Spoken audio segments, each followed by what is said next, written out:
Sweden was the first country where performance evaluation, through an inspection system, gained a special status.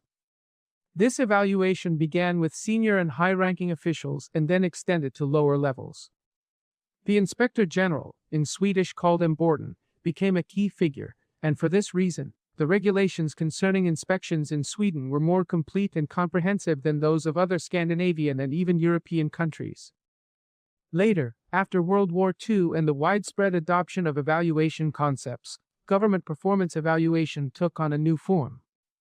Due to wartime conditions, the growing involvement of the state in national affairs, and the necessity of such intervention as argued by economic theorists, government performance evaluation evolved, leading to the emergence of new literature in various economic, social, cultural, political, and other fields. The most significant history of government policy evaluation in developing countries dates back to the late first decade of their independence, as the outcomes of these nations during the Cold War, compared to the two major powers, the United States and the Soviet Union, shaped diverse evaluation policies in these countries. In simple terms, benchmarking means benchmarking equals evaluation or ranking plus determining position plus grading in different areas plus finally calculating the overall performance scorecard average. Evaluation and ranking include the following. 1. Regular and periodic comparison of processes. Measuring a system's performance against the best in the same industry or field, benchmarking scale. 2. Identifying and diagnosing gaps. Analyzing weaknesses and shortcomings to achieve better execution and higher performance. 3. Exploring new paths and methods. Finding innovative ways and strategies for moving toward improvement and excellence. 4. Implementing and executing improvements. Applying practices and actions that lead to better performance and the adoption of best practices. 5. Reviewing progress and reassessing positive outcomes of evaluation. Reviewing and reassessing progress, strengths, and best practices is widely applied in many developed societies. Numerous competitions in different fields are also held based on this principle.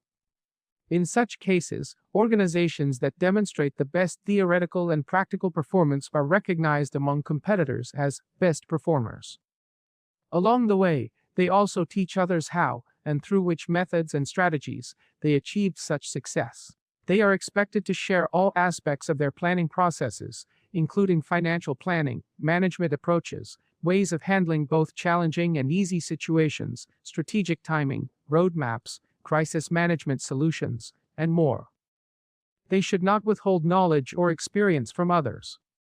Those who participate in this process willingly share their valuable experiences, knowing that these very experiences have enabled them to move far ahead. As a result, they are consistently regarded as pioneers and often take on leadership roles within similar systems. 3-1 Principles, Values, and Operational Methods of Benchmarking. There are many reasons to justify the use of benchmarking practices. The most important is the existence of intense competitive markets. This competition is not limited to the economic sector, it also extends to social, educational, and other areas. Even community groups compete with one another to attract supporters. Therefore, benchmarking is used to improve the current situation and help organizations advance toward excellence. Moreover, organizational managers rely on this technique to face situations they have never encountered before, such as crises, to solve problems, to maintain their initial level of performance, and then to elevate and strengthen their organizations. A. Principles and ethics of participation in benchmarking. The core principles of engaging in benchmarking can be summarized as follows. 1. Honesty. 2. Willingness and ability, desire and capability. 3. Teaching and learning. 4. Avoiding intellectual stinginess. 5.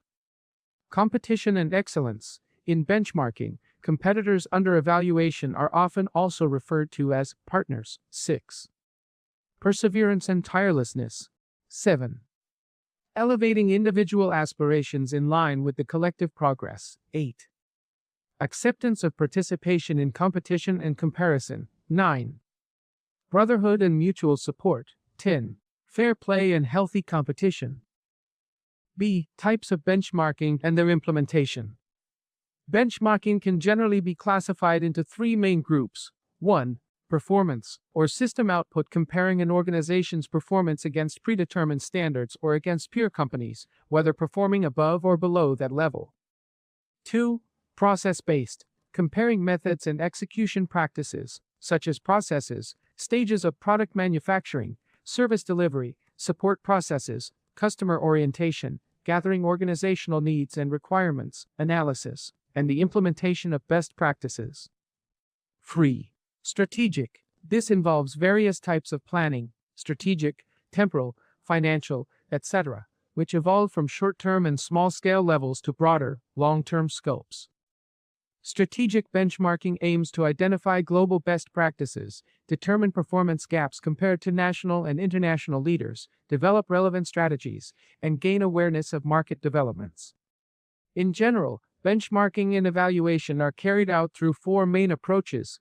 1. Internal evaluation and competition, comparing the mentioned elements among organizations, units, and subsidiaries belonging to a parent entity. For example, evaluating organizations, companies, or divisions within a ministry, a specialized parent company, or an investment holding. 2. External evaluation and competition, comparing an organization, economic, social, educational, private, public, etc., with a peer organization at the national or international level that produces and delivers the same products or services. 3. Process or functional, industrial, comparing processes or functions with non-competing companies in the same industry, service sector, or technological field. Despite not being direct competitors, similarities in certain areas allow for joint evaluations. The main advantage of this method is that, since the participants are not rivals, they are generally more willing to exchange information and share positive operational methods and practices with their peers. 4. Generic. In this approach, an organization's internal processes are compared with the best processes available, regardless of whether they are similar or different in the same industry or service sector.